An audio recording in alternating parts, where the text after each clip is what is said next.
ಅದನ್ನ ನೀವು ಕೆಲವನ್ನಾದ್ರೂ ಕೇಳಬೇಕು ಅಂತ ಹೇಳಿ ನನಗೆ ಅನಿಸ್ತದೆ. ಜಾನಪದ ಸಾಹಿತ್ಯ ತ್ರಿಪದಿಗಳಲ್ಲಿ ಬಹಳ ದೊಡ್ಡ ಪ್ರಮಾಣದಲ್ಲಿ, ಅಂದ್ರೆ 3 ಸಾಲುಗಳಲ್ಲಿ. ನೀವೆಲ್ಲ ನಿಮ್ಮ ಪುಸ್ತಕದಲ್ಲಿ ಓದಿರ್ತೀವಿ. ಒಂದೇ ಒಂದು ಉದಾಹರಣೆ ಹೇಳ್ತೀನಿ, ಅದು ಎಷ್ಟು ಚೆನ್ನಾಗಿದೆ ಅನ್ನೋದಕ್ಕೆ ನಿಮ್ಗೆ ಒಂದು ಉದಾಹರಣೆ ಹೇಳ್ತೀನಿ. ಇದನ್ನ ತಯಾರು ಮಾಡಿದವರು ಯಾರು ಅಂತ ಹೇಳಿದ್ರೆ ನಾನು ಅನಕ್ಷರಸ್ಥರು ಅಂತ ಹೇಳಿದೆ. ಹೊಲದಲ್ಲಿ ಕೆಲಸ ಮಾಡೋರು, ಕೃಷಿ ಮಾಡೋರು, ಮಡಿಕೆ ಮಾಡೋರು, ಕಬ್ಬಿಣದ ಕೆಲಸ ಮಾಡೋರು, ಹೂವಾಡಿಗರು, ಈ ತರ ಅನೇಕ ಕುಶಲಕರ್ಮಿಗಳು ಜಾನಪದ ಸಾಹಿತ್ಯವನ್ನ ಸೃಷ್ಟಿ ಮಾಡಿದವರು.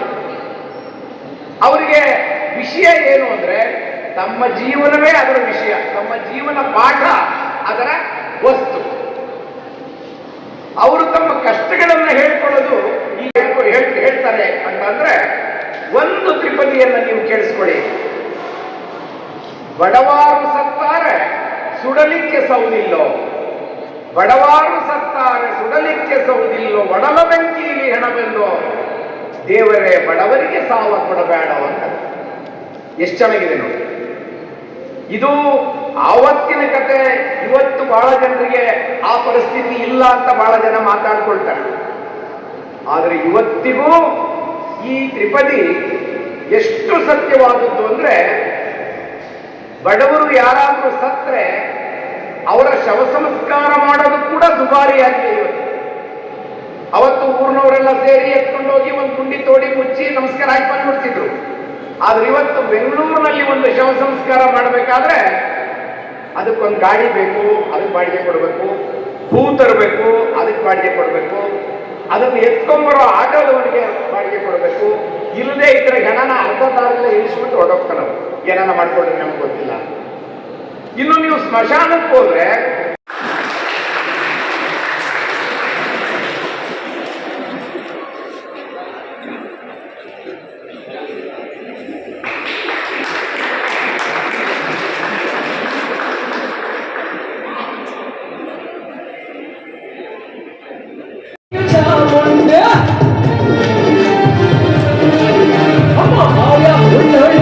ಚಾಮುಂಡಿ ಛಾಯಾ ಉಳ್ಳೋಳು ನೀನು Chamundi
ultimate goal of the life ಏನಂತಾರೆ ಮೋಕ್ಷ. ಅದನ್ನು ಮೋಕ್ಷ ಪಡೆಯಲಿಕ್ಕೆ ತಮಗೆ ತಿಳಿದಂಥ ವಿಚಾರಗಳನ್ನ ಹಾಡಿನಲ್ಲಿ ಹಾಡ್ಕೊಳ್ತಾ ಬಂದಿದ್ದೆ ಜಾನಪದ ಅಂತ ನಾವು ತಿಳ್ಕೊಬೋದು.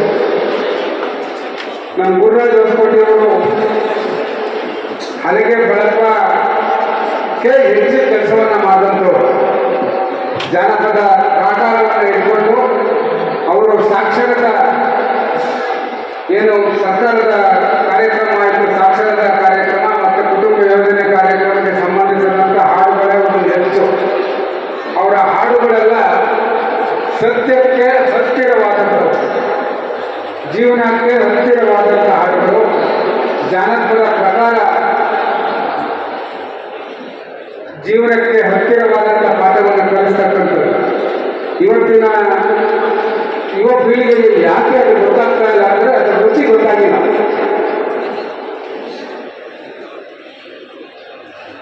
ಸಿಹಿ ಎಂಬುದು ಶಬ್ದ ಮಾತ್ರ, ತಿನ್ನೋಡ್ಬೇಕು ಸಕ್ಕರೆ ಅಂತ ಹೇಳಿ ಒಂದು ಪದ ಇದೆ ನಮ್ಮ ತಿಳ್ಕೋಬೇಕಾದ್ರೆ ಯಾವುದರಲ್ಲಿ ಸ್ವೀಟ್ ಇದೆ, ಯಾವುದು ಉಪ್ಪು, ಯಾವುದು ಯೂರಿಯಾ ಅಂತ ತಿಳಿಯುತ್ತಾರೆ, ತಿಂದು ನೋಡ್ಬೇಕು. ತಾವು ಇವತ್ತಿನ ಕಾಲದಲ್ಲಿ ಅಲ್ಲಿನ ಸಿಗ್ತದೆ. ಶ್ರೇಷ್ಠ ನಮ್ಮ ಜಾನಪದ ಉಳಿಸಿ ಬೆಳೆಸಲಿಕ್ಕೆ ಕರ್ನಾಟಕದಲ್ಲಿ ಎಚ್ ಎಲ್ ನಾಗೇಗೌಡರು, ಎಸ್ ಕೆ ಕರೀಂಖಾನ್ರು, ಕೆ ಆರ್ ಲಿಂಗಮ್ಮನವರು, ಇನ್ನು ಮುಂತಾದವರು ಹೆಸರು ಹೇಳಕ್ಕಾಗಲ್ಲ. ಆ ಪರಂಪರೆ ಮುಂದುವರಿಸಿಕೊಂಡು ಹೋಗ್ತಾ ಇದೆ.